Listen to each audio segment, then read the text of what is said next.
Yun mga kabuenas, hawa ko ngayon si Malatuba. Medium station, 1 year old. Kagandahan ito mga kabuenas, wala siyang kaliskis. Tingnan nyo naman mga kabuenas, walang kaliskis. Grabe, kagandang manok.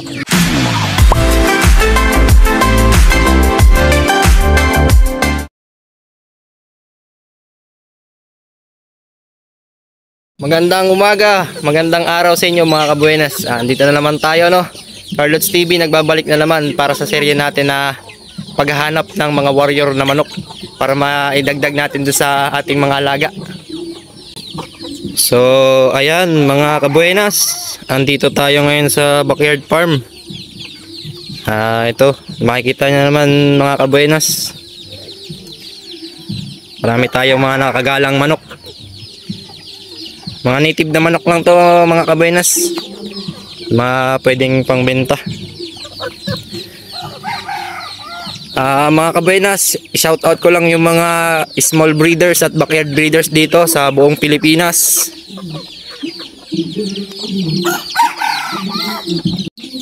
Ngayon mga kabuenas, ipapakita ko sa inyo yung dalawang manok na aking nabili sa murang halaga lang. Bale, andito sila. Ito mga kabuenas, dito sila nakakulong. Ipapakita ko sa inyo mga kabuenas kung gaano sila kaganda. Sa murang halaga lang nakuha ko sila. Ito nga mga kabuenas, oh, ito yung isang manok, Male Sims ang lahi niya. Tingnan nyo ang kanyang kaliskis.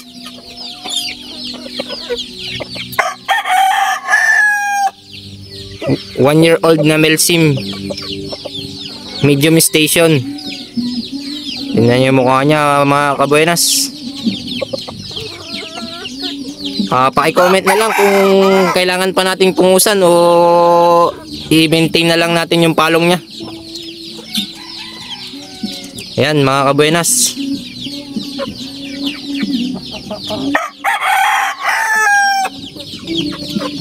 Ito naman yung pangalawa mga kabuenas. Yan mga kabuenas, isang Malatuba. Ang kagandahan nito mga kabuenas, kaya nagustuhan natin to. Kita nyo naman yung paa niya, walang kaliskis pero may tahid. May tahid siya mga kabuenas. Tingnan nyo, walang kaliskis yan mga kabuenas, walang kaliskis. Isang Malatuba, 1 year old din mga kabuenas. Tingnan nyo yung mukha nyo mga kabuenas, malaki ang mata, pulang-pulang mukha. Isang medium station na Malatuba.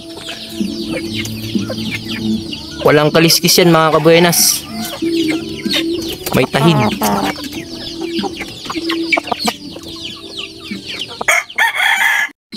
Yun mga kabuenas, hawa ko ngayon si Malatuba.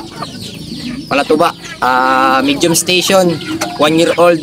Kagandahan ito mga kabuenas, wala siyang kaliskis. Tingnan nyo naman mga kabuenas, walang kaliskis. Grabe, kagandang manok. So ito mga kabuenas, ibinuto namin to dun sa palengke. Kasi sa palengke ko to nabili mga kabuenas sa isang kaibigan. Kasi napapanood nila yung mga vlogs natin, no. So nag-PM sila sa atin na, "Sir, may binebenta akong manok, baka magustuhan nyo." So pinuntahan natin, hindi tayo nagdalawang isip na puntahan. So isang purpose natin para makatulong na rin, no. So doon sa mga small breeders na nagbebenta ng mga ganitong manok. Yan mga kabuenas, makikita nyo.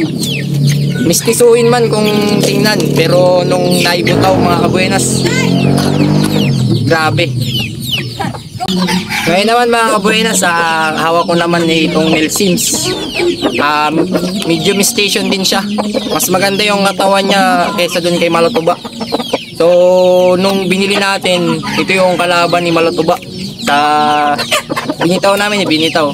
Kaso bawal lang natin ipakita yung pagbibitaw kasi bawal dito nga sa YouTube.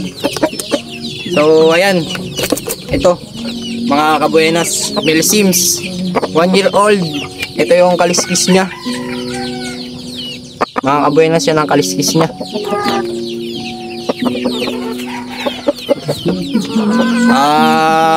Siguro konting purga lang to.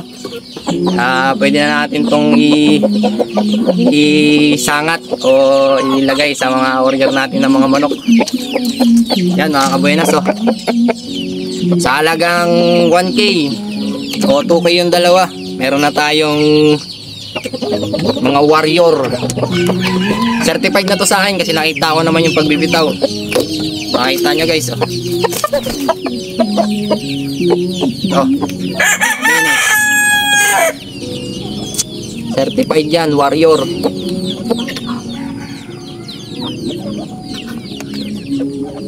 So, yun. Mga kabuenas, ipakita ko sa inyo yung video ng yung pagbili natin itong manok. Para makita nyo rin. Ito, binibenta. 1,000 isa. Male Sim ang lahi. Ito, malatuba to pre, no?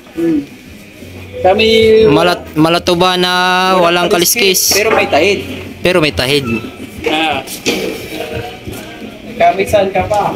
Pare mga kabuenas, binibenta sa akin 1,000 isa. Hindi man na siguro tayo lugi dito. Kaya bibiling ko na. Ito lang isa sir, medyo siklat pa rin dyan. Kaya nga lang may para siklat doon sa isa. Bata naman, hindi naman mga front pa. So, ngayon mga kabuenas, binigyan natin sila ng pagkain para makakain na rin sila. Yan mga kabuenas, natuwa na si Male Sim.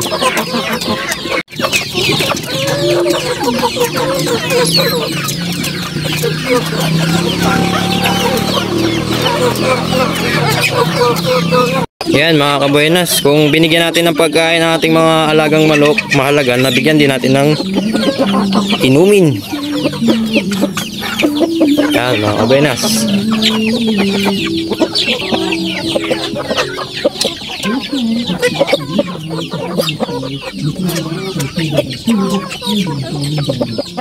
Yan mga kabuenas, nadagdagan na naman yung ating mga warrior na manok, no? So hanggang dito na lang muna ako mga kabuenas. Kung interesado ka sa mga ganitong klaseng video, paki-like, share, comment at paki-subscribe ng ating YouTube channel Carlots TV. Maraming salamat.